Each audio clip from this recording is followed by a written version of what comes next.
आज की सुबह का आकाश एकदम साफ था। आज मेरे मन पर भी कोई सिलवट बाकी नहीं थी। मैंने गहरी लंबी सांस ली और माया, मेरी जिगरी यार को फोन लगा दिया। क्या हुआ? आज सुबह सुबह कैसे याद किया? और कल से तुम्हारा फोन क्यों स्विच ऑफ जा रहा था? माया लगातार सवाल पर सवाल करती जा रही थी। माया, तुम आज ऑफिस देर से चली जाना, अभी घर आ जाओ, मुझे तुम्हारी जरूरत है, मैंने कहा। माया आधे घंटे में मेरे घर आ गई। मेरा सिर फटा जा रहा। जल्दी जल्दी बताओ यार, बहुत टेंशन हो रही है। माया को देखते ही मुझे रोना आ गया। लो जी, अब तुम शुरू हो गई। मेरी बहन, पहले मुझे कुछ बता दो, फिर जी भरकर रोना। माया ने ये कहते हुए माहौल को हल्का करने की कोशिश की। माया, मैं आकाश से शादी नहीं कर सकती, उसके साथ मेरा दम घुटता है, मैंने रोते हुए कहा।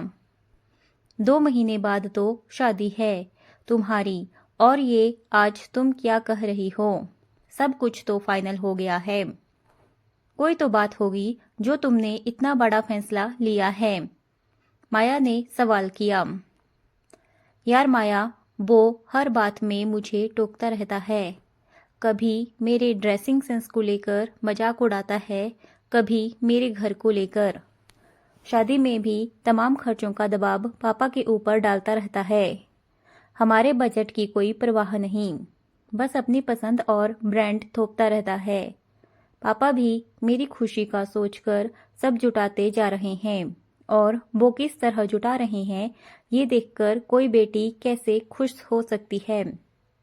हर समय फोन करके मुझसे मानसिक प्रताड़ना देता रहता है कि इतनी देर बाद मेरा मैसेज क्यों देखा, इतनी देर से मेरा फोन क्यों उठाया, मार्केट से इतनी देर में क्यों लौटी, आज सुबह तुम्हारा फोन बिजी क्यों जा रहा था, इतनी देर तक नेट क्यों ऑफ था, मुझसे गुड नाइट कहने के बाद भी तुम इतनी देर तक किससे चैट कर रही थी, मुझसे बात करते समय तो तुम्हें नींद आ रही थी, तुमने क्या खाया क्या पहना, एक एक बात की रिपोर्ट देते देते मैं थक गई हूँ। मुझे जीवन साथी चाहिए था जो मुझसे प्रेम करता और मेरे लिए भी एक स्पेस रहने देता रिश्ते में। उसके फोन आने से अब मुझे खुशी नहीं होती, भीतर से डर जाती हूँ, हर समय सॉरी बोलते बोलते। उसे मनाते मनाते मैं अब थक गई हूँ। लग रहा है मैं किसी पिंजरे में कैद हूँ। जाने कब से मेरे मन की भी तरकती जा रही है। इससे पहले कि टूट कर भरा भर कर गिर जाए, मैं इस रिश्ते से समूची बाहर निकल आना चाहती हूँ। हमेशा चुपचाप मिलने के लिए बुलाता रहता है। मेरे घर में ऐसा माहौल नहीं है कि मैं रोज रोज उससे मिलने जाऊं, पर वो पीछे पड़ जाता है, और जब मिलने जाती हूँ तो पूरे समय मुझे टोकता रहता है। पिछले हफ्ते तो उसने हद ही कर दी। मुझे मिलने के लिए बुलाया और वहां उसके 2 दोस्त भी अपनी पत्नियों के साथ थे। राधिका, देख लो मेरे दोस्तों की बीवियों को, तुम्हें इसीलिए आज बुलाया है कि तुम कुछ सीख सको इनसे। दोस्तों की पत्नियां भी शर्मिंदा हो रही थीं। उन्होंने बात संभालने की भरसक कोशिश की, पर उस दिन मेरे आत्मसम्मान को चोट पहुंची थी। एक ही जीवन तो मिला है, उसे भी मैं एक ऐसे आदमी के साथ गुजार दूं जो मुझे 24 घंटे केवल हिकारत से देखता रहे। अभी तो केवल सगाई हुई है, अभी तो हालात हमारे वश में हैं। और फिर मेरे असिस्टेंट प्रोफेसर के इंटरव्यू का रिजल्ट आने वाला है। मुझे पूरी उम्मीद है कि मेरा सिलेक्शन हो जाएगा। अगर नहीं भी हुआ तो मुझे खुद पर भरोसा है कि मैं कुछ न कुछ तो बढ़िया कर ही लूंगी। लेकिन अगर आकाश के साथ रही तो ना मैं बचूंगी और ना मेरा वजूद। मैं लगातार बोलती रही और माया चुपचाप मुझे सुनती रही। राधिका, मैं तुम्हारे इस फैसले के साथ हूँ, माया ने मेरे हाथ पर अपना हाथ रखते हुए कहा। माया, तुम तो मेरी बात समझ रही हो ना? पर पापा मम्मी मेरी बात नहीं समझ रहे, उल्टा मुझे ही समझा रहे हैं, तमाम उदाहरण दे करके। मैंने कहा, चलो अंकल आंटी से बात करते हैं। और हम दोनों ड्राइंग रूम में आ गए। अंकल आंटी जी ने वही तर्क दिए जिनकी हमें उम्मीद थी। बेटा, हमारे समाज में शादी टूटना अच्छी बात नहीं होती। लड़के वालों को कोई दोष नहीं देता। सारे आक्षेप लड़की और लड़की के घर वाले ही सुनते हैं। अंकल, यही सोच तो बदलनी है हम लोगों को। अगर राधिका शादी के बाद दुखी रही तो क्या आप लोग सुख से रह पाएंगे? जब अभी वो राधिका को इतना तंग करता है तो शादी के बाद क्या हाल करेगा? कब तक लड़की होने का त्रास को हम लड़कियां सहती रहेंगी और लड़के वाले इसका फायदा उठाते रहेंगे? माया ने समझाते हुए पापा मम्मी से कहा। खैर, हमारे मजबूत तर्क के आगे पापा मम्मी की एक ना चली। उन्होंने हमारे फैसले का समर्थन भी नहीं किया, पर दुखी मन से हमारे फैसले को स्वीकृति जरूर दे दी। रिश्ते का इनकार सुनते ही आकाश का परिवार तो आग बबूला हो गया। उन्होंने पापा को खूब खरी खोटी सुनाई और जैसा कि होता है मेरे बारे में भी खूब अनाप शनाप बोला। लगभग 1 महीने बाद उच्चतर सेवा आयोग का रिजल्ट आया। मैंने मम्मी पापा को खुशखबरी देने के बाद माया को फ़ोन मिलाया।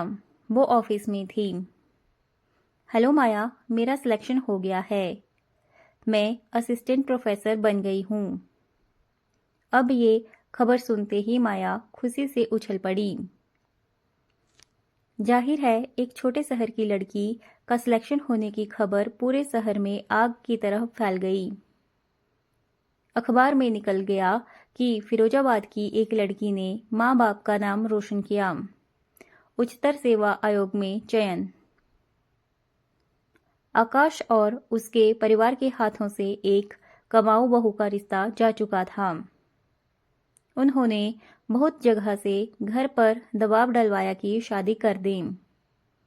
आकाश ने कई बार मुझसे मिलने की भी कोशिश की, लेकिन मैं अब उस लालची व्यक्ति के फेर में नहीं पड़ना चाहती थी और मैं अपने निर्णय पर कायम थी। आज इस बात को लगभग 1.5 साल हो गए हैं और मैं आज उसी अपने दोस्त के घर के रास्ते में हूँ, जो मेरे इंतजार में फ़ोन पर फ़ोन किए जा रही है। लो जी, क्यों कर रही है माया जी इंतजार? अब ये भी बताना पड़ेगा। आज मेरी सहेली की शादी का संगीत है और बन्नों की सहेली ना हो तो क्या रौनक आएगी। माया, मैं आ गई। मेरी ड्रेस देखो सबसे पहले। आज देखना मैं दिखूंगी संगीत में, मैंने चहकते हुए कहा। माया बोली, जाओ, आज तो नूर मेरे ऊपर ही बरसेगा। मैं बन्नी जो हूँ। और हम दोनों खिलखिलाकर हंस पड़े। तुम अब 3 दिन यहाँ से कहीं नहीं हिलोगी। मेरे साथ रहना है तुम्हें। मैंने आंटी से पहले ही कह दिया था, माया ने कहा। तुम ना भी कहती तो भी मैं तुम्हारे पास से हिलती नहीं। यार, बहुत तेज भूख लगी है। कुछ खिलाओगी नहीं क्या? मैंने कहा। मम्मी, राधिका और मेरे लिए लंच यहीं भिजवा दीजिए। माया ने तेज आवाज में कहा कि आंटी तक उसकी आवाज चली जाए। लंच करने के बाद माया ने कहा, राधिका, एक काम कर दो यार, मेरे बालों में लगाने के लिए गजरा लाना है। तुम संदीप भैया के साथ ले आओ। प्लीज़ प्लीज़, मेरी दोस्त जल्दी ले आओ। ब्यूटिशियन आने वाली होगी। पहले से ही बहुत देर हो चुकी है। मैं कुछ कहती इससे पहले उसने संदीप भैया को आवाज़ लगा दी और वो कार की चाबी लेकर आ गए। मैं आगे की सीट की तरफ बढ़ रही थी कि उन्होंने आगे बढ़कर कार का दरवाज़ा खोल दिया। मैंने एक नज़र उनके चेहरे पर डाली तो उनके चेहरे पर एक भली सी मुस्कान तैर गई। मैंने बस हेलो किया और गाड़ी में बैठ गई। गाड़ी में जगजीत सिंह जी की गज़ल बज रही थी। तेरे आने की जब खबर महके, तेरी खुशबू से सारा घर महके। मुझे माया पर गुस्सा आ रहा था कि उसने क्यों एक अजनबी के साथ मुझे भेज दिया है, कितना अजीब लग रहा है। जी बस यहीं साइड में लगा लीजिए, मैंने उनसे कहा और मैं गजरा लेने चली गई। भैया गेंदे और गुलाब की लड़ी दे दीजिए 2 मीटर। एक बेला के फूलों की लड़ी भी दे दीजिए। पीछे आवाज की तरफ मुड़ी तो देखा संदीप जी फूलों की दुकान पर आ चुके थे। 2 मीटर काफी रहेगी? उन्होंने मुझसे पूछा। जी मुझे क्या पता कि आपको कितनी चाहिए होगी, मैंने तुनकते हुए कहा। भैया जितनी मैडम ने ली है उतनी ही मुझे भी दे दीजिए। इतना कहकर उन्होंने पैसे पूछे और आगे बढ़कर दे दिए। जाने क्या था उस चेहरे में कि मेरा मन उस चेहरे और सादगी के आकर्षण में बंधता जा रहा था। गाड़ी के शीशे बंद थे तो फूलों की खुशबू पूरी कार में घुलने सी लगी। रास्ते में हम दोनों ने अल्फाजों में तो कोई बात नहीं की, लेकिन हम दोनों के मन चुपके से थोड़े थोड़े जुड़ने लगे थे। घर पास में ही था। मैं माया का गजरा लेकर उतरने लगी तो संदीप जी बोले, सुनिए। मैं पीछे पलटी। जी ये गजरा आपके लिए, मना मत कीजिएगा, ले लीजिएगा। मन ना हो तो मत पहनिएगा। संदीप जी की आवाज ऐसी लग रही थी मानो दूर पहाड़ों से पानी का कोई मीठा सोता बहता हुआ आ रहा हो, एकदम पवित्र, एकदम उजला। मैंने गजरा ले तो लिया, पर फिर खुद से ही जिरह करने लगी कि क्या सोच रहे होंगे वो मेरे बारे में, और मैंने क्यों ले लिया। मैंने तो आज तक गजरा लगाया भी नहीं। जाने दो, मुझे क्या। राधिका मेरा लहंगा देखो, ज्यादा ब्राइट तो नहीं लग रहा। माया की आवाज से मेरा ध्यान टूटा। अरे नहीं, बहुत प्यारा लग रहा है, मैंने कहा। माया मैं भी जल्दी से चेंज कर लूं। अपनी ब्यूटिशियन से कहना कि मेरा हेयर स्टाइल भी बना देंगी। हाँ हाँ क्यों नहीं, माया ने कहा। आशा मेरी दोस्त का ऐसा हेयर स्टाइल बनाना कि आज कोई फूल अटक जाए मेरी दोस्त के दिल में, मतलब बालों में। मुस्कुराते हुए जब माया ने कहा तो जाने क्यों संदीप जी का चेहरा मेरी आंखों के सामने आ गया। मैंने झट अपने ख्यालों को झटक दिया, क्योंकि बीते समय की धूल अब तक मेरे मन पर पड़ी हुई थी। मैंने लाल रंग का कुर्ता और शरारा पहना था। लाल मुझे बहुत पसंद था, जिसको आकाश ओल्ड फैशन कहते हुए मुझे जलील किया करता था। कानों में बड़े से इयररिंग्स पहन लिए थे, गले में हल्का सा सेट, हाथों में लाल चूड़ियां, और अब बाल भी बना दिए थे आशा ने। दीदी आप एक बार शीशा देखकर चेक कर लो अपना हेयर स्टाइल, आशा ने कहा। फिर जाने क्या सोचकर मैंने आशा से कहा कि ड्रेसिंग टेबल पर जो गजरा रखा है वो भी सेट कर दो मेरे बालों में। बालों में गजरा लगाकर जैसे ही मैं शीशा देखने को हुई, माया ने मुझे छेड़ना शुरू कर दिया। ओहो गजरे सजरे, आज तो कोई बड़े बड़े कत्ल करने पर आमादा है। उसकी इस बात पर मैं शर्मा गई। फिर मैंने बात बदलते हुए कहा कि यार चलो, अब सामने पार्क में कब से नाच गाने की आवाजें आ रही है और हम अब तक घर में ही हैं। घर के सामने ही पार्क में संगीत का कार्यक्रम रखा गया था। पूरा पार्क जगमगा रहा था। मैं जैसे ही माया को लेकर पहुंची, सब लोगों ने कहा कि अब राधिका डांस करेगी। सबने पकड़कर मुझे खींच लिया और गाना बजने लगा। संदीप जी ने पास आकर कहा कि ये गाना लगा दूं, और मैं बस मुस्कुरा दी। डांस परफॉर्म करके जब मैं आई तो संदीप जी की नज़रें लगातार मुझे ही देखे जा रही थी और पूरा पंडाल तालियों से गूंज रहा था। पंडाल से लौटकर जब मैं किचन से पानी लेकर कमरे में जा रही थी तो फिर वही रस में घुली आवाज आई, सुनिए जी, मैंने कहा आप बहुत खूबसूरत लग रही हैं। ये लाल रंग आप पर बहुत खिल रहा है, उन्होंने कहा और मैं थैंक यू कहते हुए आगे बढ़ने लगी। सुनिए, फिर वही आवाज़।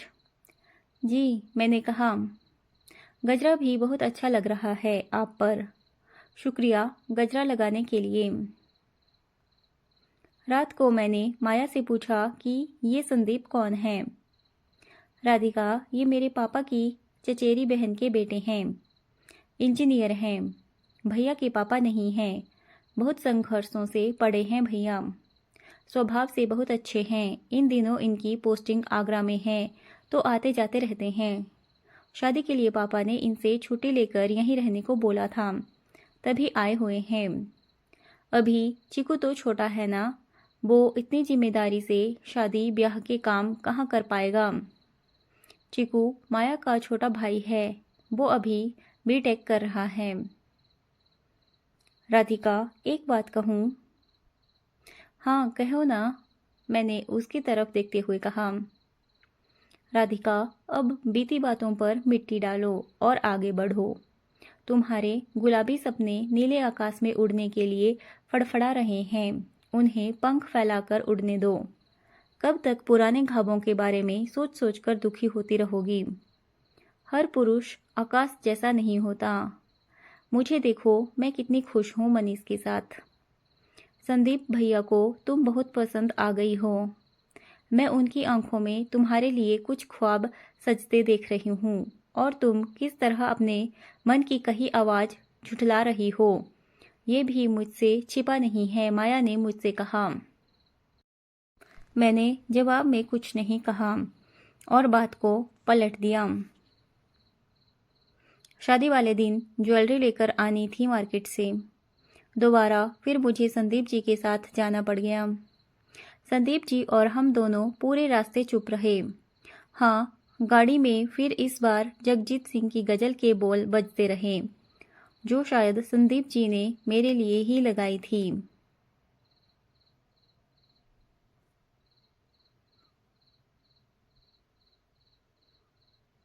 वापसी में संदीप जी ने कहा, राधिका जी, माया से आपके बारे में बहुत सुना था।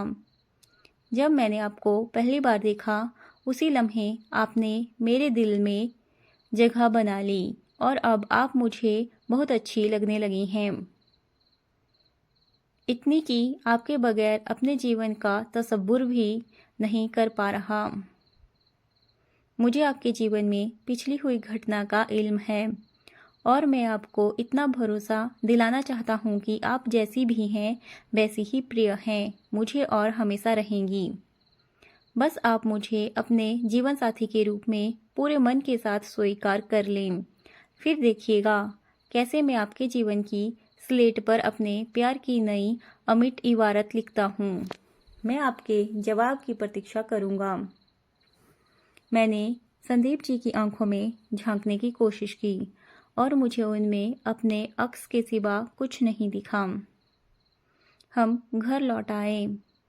उस दौरान हमारे बीच कोई संवाद नहीं हुआ। घर पहुंचकर मैंने माया को ज्वेलरी पकड़ाई और उसके लहंगे का बैग भी अलमारी से निकाल दिया।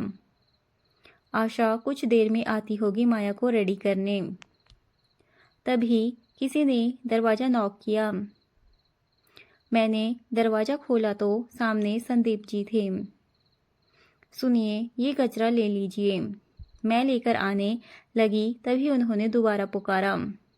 सुनिए, उनकी इस बार की पुकार में जाने क्या था, जैसे लगा कि बस ये आवाज़ मेरे कानों में जीवन भर घुलती रहे। ये एक गजरा आपके लिए भी लाया हूँ। इसमें मेरे प्यार की सुगंध है। अगर आपको मेरा प्रस्ताव स्वीकार है तो आप उसे पहन लीजिएगा। मैं आपको देखने के लिए पलकें बिछाए छत पर आपका इंतज़ार करूँगा। अगर आपको मेरा प्यार स्वीकार नहीं है तो मैं दोबारा आपसे इस बारे में बात नहीं करूँगा। समझ जाऊँगा कि मेरे प्यार और मुझ में ही कुछ दोष होगा जो आपका दिल जीतने में मैं नाकामयाब रहा। मुझे लगा कि मैं वहीं रो पड़ूंगी। मैं गजरा लेकर अंदर आ गई। माया मुझे देखते ही आंखों आंखों में सवाल करने लगी। मैंने भी आंखों आंखों में अपने प्यार का इकरार कर लिया। बारात आने में अभी समय था।